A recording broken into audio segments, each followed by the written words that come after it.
নমস্কার বন্ধুরা, আমাদের চ্যানেলে স্বাগতম। ডিএ নিয়ে একটা গুরুত্বপূর্ণ আপডেট। তো বন্ধুরা, ডিএ নিয়ে এই মুহূর্তে গুরুত্বপূর্ণ আপডেটটি হচ্ছে মার্চের মধ্যে 2 কিস্তিতে বকেয়া মহার্ঘ ভাতা প্রদান, ভোটের আগেই কল্পতরু রাজ্য সরকার। তো বন্ধুরা, ডিএ সংক্রান্ত আপডেটটি নিয়ে আমরা স্টেপ বাই স্টেপ আলোচনা করব। তো অবশ্যই আপনারা ভিডিওটি স্কিপ না করে অবশ্যই পুরোটা দেখবেন।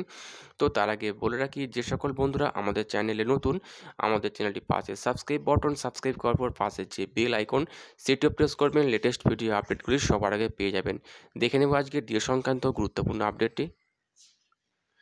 পশ্চিমবঙ্গের সরকারি কর্মীরা এই মুহূর্তে ষষ্ঠ বেতন কমিশনের আওতায় 14% হারে মহার্ঘ ভাতা পাচ্ছেন এবং বাজেটে অর্থাৎ 12 ফেব্রুয়ারি সিদ্ধান্ত হয়েছে মুখ্যমন্ত্রী, অর্থমন্ত্রী এবং যেখানে রাজ্য সরকারের সিদ্ধান্ত হয় যে 4% আরও ডিএ বৃদ্ধি করা হয়েছে, যার ফলে পশ্চিমবঙ্গের সরকারি কর্মীদের ডিএ বেড়ে দাঁড়িয়েছে 14 আর 4 18% থেকে 18% মহার্ঘ ভাতা পাবেন পশ্চিমবঙ্গ সরকারি কর্মীরা। কিন্তু পশ্চিমবঙ্গ সরকারি কর্মীদের দাবি কেন্দ্রীয় হারে ডিএ বৃদ্ধি, যেখানে পশ্চিমবঙ্গ ছাড়া বাকি রাজ্যগুলো কেন্দ্রীয় সরকারকে অনুসরণ করে ডিএ পাচ্ছে, সেখানে পশ্চিমবঙ্গে একমাত্র এই মুহূর্তে 14% আর কিছুদিন পর থেকেই 18% হারে মহার্ঘ ভাতা পাবেন। এই বঞ্চনা কোনোভাবেই মেনে নিতে পারছেন না পশ্চিমবঙ্গের সরকারি কর্মীরা।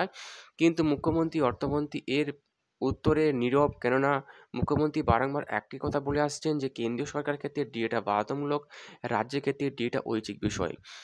কিন্তু আমরা বহুদিন ধরে দেখে আসছি শহীদ মিনার চত্বরে আন্দোলন চালিয়ে যাচ্ছেন পশ্চিমবঙ্গ সরকারি কর্মীরা কেন্দ্রীয় হারে ডিএ বৃদ্ধি নিয়ে, এবং যেখানে মামলা এখনও পর্যন্ত সুপ্রিম কোর্টে বিচারাধীন, এবং যেখানে কলকাতা হাইকোর্ট বলেছিল যে সমস্ত সরকারি কর্মীদের বকেয়া ডিএ মিটিয়ে দেওয়ার জন্য, কিন্তু সেই রায়কে তোয়াক্কা না করেই সুপ্রিম কোর্টে যায় রাজ্য এবং সেখানে মামলা দাখিল করে। সেই মামলা এখনও পর্যন্ত সুপ্রিম কোর্টে বিচারাধীন।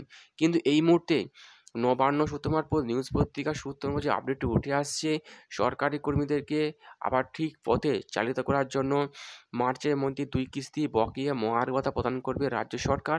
তো বন্ধুরা, এই ছিল ডিএ সংক্রান্ত গুরুত্বপূর্ণ আপডেট। কেমন লাগলো কমেন্ট করবেন, লাইক করতে ভুলবেন না। পরবর্তী আপডেট পাওয়ার জন্য আমাদের চ্যানেলটিকে সাবস্ক্রাইব করে রাখবেন। থ্যাংক ইউ বন্ধুরা, ভিডিওটি দেখার জন্য।